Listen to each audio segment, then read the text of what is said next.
One trip to the grocery store, and it is more and more apparent that plant-based alternatives are becoming a huge movement.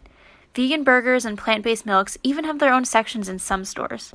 As Forbes says, eating plant-based is the new organic. With all the hype surrounding the reduction of meat consumption and the coolness associated with caring about the environment, it's no surprise that vegetarianism is becoming more than just a diet, but a social identity.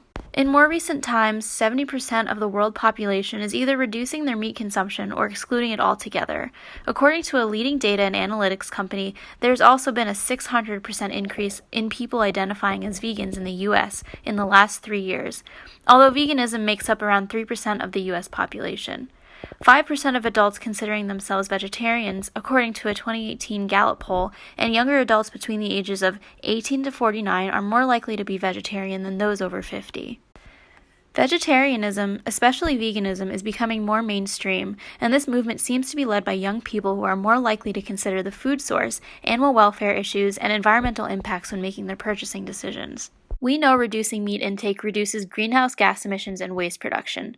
Now, couple that with the ever-growing skepticism about the cruelty and corruption of the egg, meat, and dairy industry, as made popular by recent documentaries, which has shed a negative light on traditionally accepted nutrition recommendations by the USDA.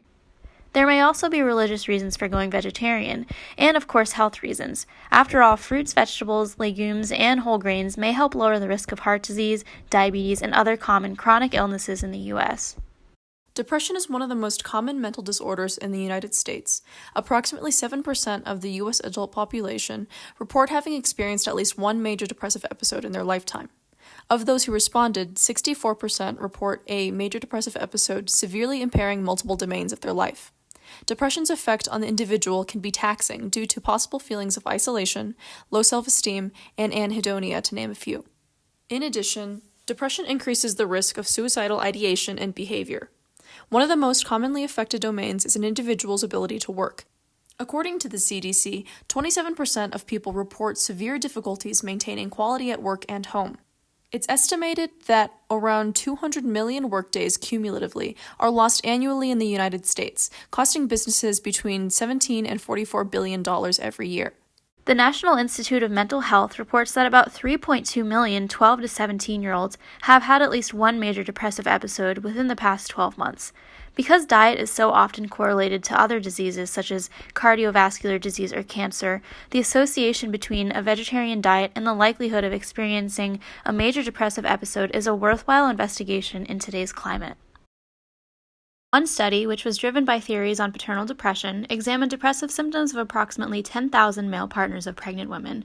It was found that the self-identified vegetarians in the group scored higher for depressive symptoms on average compared to the non-vegetarians. And this difference was adjusted for confounding factors such as age, employment status, housing tenure, family history, and drug consumption. A separate cross-sectional longitudinal study looked at young women aged 22 to 27 and found associations between self-reported vegetarians and non-vegetarians. One association was that although the vegetarian group had lower BMIs and reported exercising more, they had poor mental health, significantly more depression compared to vegetarians, and took more prescription medications for their depression. In another cross-sectional longitudinal study of adults in Germany, researchers studied frequency of animal-based food intake and their relationship to depressive symptoms. In each participant, red meat consumption, depressive symptoms, and Big Five personality traits were obtained in order to investigate any relationships between these three metrics. While frequency of animal product consumption did not significantly vary with the presentation of depressive symptoms, certain Big Five personality traits did significantly predict these symptoms, such as high neuroticism or low extroversion and agreeableness. These data also suggest that general restriction of more food groups, not necessarily that of animal origin, can predict more self-reported depressive symptoms. So why might a plant-based diet be connected to poor cognitive function? Some theories suggest it may be due to inadequate amounts of nutrients such as vitamin B12 and omega-3 fatty acids. For example, vitamin B12, which is only found in animal sources, and folic acid are needed for 1-carbon metabolism, which affects DNA synthesis and the myelination of neuronal axons. Deficiency has been shown to be associated with neurological damage and depression. Another example, omega-3 polyunsaturated fatty acids, specifically those converted to eicosapentaenoic acid, or EPA, are essential for synaptic membranes and neurofunction. Although there are plant sources of omega-3 fatty acids, lack of food sources highly rich in EPA, such as fatty fish, could contribute to depressive symptoms.